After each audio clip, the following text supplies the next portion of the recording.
Vážení spoluobčania, koncom novembra 2011 sme boli svedkami toho, ako sa stále do kúta zaháňajúci lekári vzopreli štátnej moci.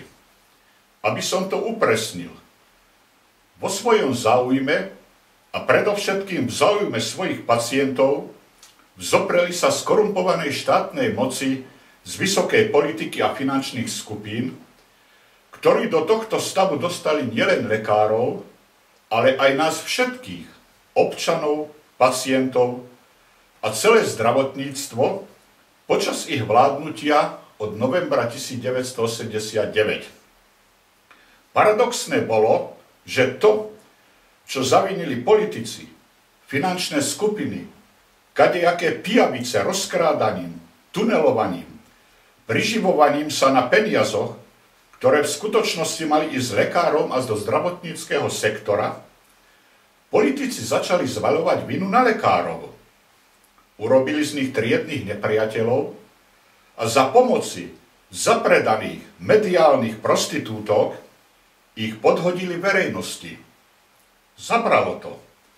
Verejnosť ich začala obviňovať z vydierania, prospechárstva, neúcty k pacientom, vraj z nich urobili rukojemníkov. Dokonca hyeny z vysokej politiky útočili na protestujúcich lekárov vetami typu: kto sa postará o onkologické deti? Preto ja, ako občan tejto republiky, sa pýtam, konkrétni zločinci, zlodeji a parazitní darmožráči z vysokej politiky, finančných skupín, či kadejaké záujmové skupiny, ktoré parazitujú na predražených nákupoch lekárskej techniky a prístrojov. Keď od roku 1990 vykrádate, tunelujete, pritom musíte vedieť, že tieto finančné prostriedky potom chýbajú zdravotníctvu, to ste vtedy nemysleli na onkologické deti? Vás vtedy netrápilo a ani teraz vás netrápi, že to, čo vy rozkradnete, zaplatia pacienti aj vlastným životom, ako to verejne priznal v nočných dialógoch Slovenského rozhlasu dňa 23.4.2004 vtedajší minister zdravotníctva Rudolf Zajac, citujem: na Slovensku zomierajú ľudia, ktorých by bolo možné zachrániť, no na prístroje a vybavenia chýbajú peniaze. To isté potvrdili začiatkom januára 2005 v diskusnej relácii televízie Joj 7 vtedajší minister hospodárstva Pavol Rusko a poslanec za Hnutie za demokratické Slovensko Tibor Mikuš.